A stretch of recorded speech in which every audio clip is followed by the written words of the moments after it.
Ja sam Nada Žiljak, slikarica. Trenutno se nalazim u svojoj galeriji u Svetom Ivanu Zelini, gdje više-manje provodim slikajući i ugošćujući prijatelje, goste, jer često izlažemo i drugim slikarima radim izložbe. Trenutačno radim crteže koje sam krenula raditi početkom ove zime. Radi se o crtežima olovkom, tako da sam na neki način isprobala sebe crtajući lijevom rukom, jer sam imala jednu nezgodu i nisam mogla desnom, pa sam napravila jedan ciklus koji se zove ciklus lijeve ruke. Inače, radim više-manje slika, velike formate, galerijskog formata, mislim, velike formate radim, koje ću trenutačno izlagati u jednoj galeriji u Zagrebu. Što se tiče teme, ja radim na jedan način koji je totalno oslobođen, kako bi rekla, ne zadajem si temu, nego jednostavno krenem i crtam. Sad, na mojim slikama su pretežna priroda i likovi koji predstavljaju više-manje ženske likove i životinje.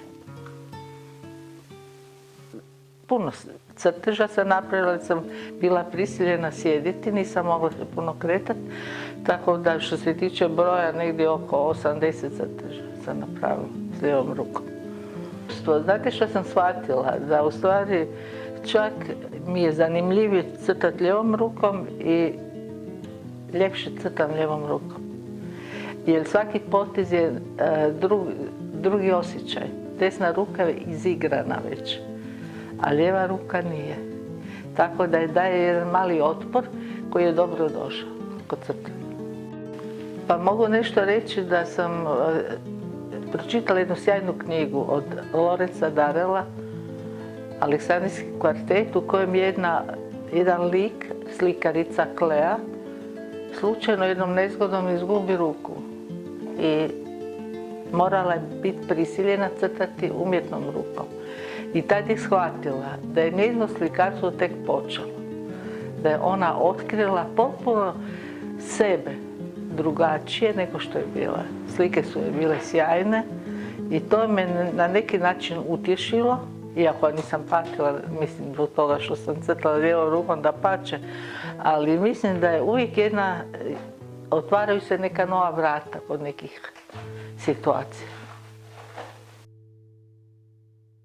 Inače radim još jednu tehniku koja se zove infrared, možda na neki način već ušla na neki način se već upotrebljava, a radi se o tome da se unutar jedne slike koja je vidljiva okom, prostim okom, može vidjeti infrared kamerom drugu sliku na istoj slici. Meni je to vrlo zanimljivo bilo, jedno otkriće koje sad na neki način prenosim i drugim slikarima, tako da imamo jednu malu grupu, jako zgodnu, koja se zove Infra, ženska grupa, koja na isti način radi kao ja.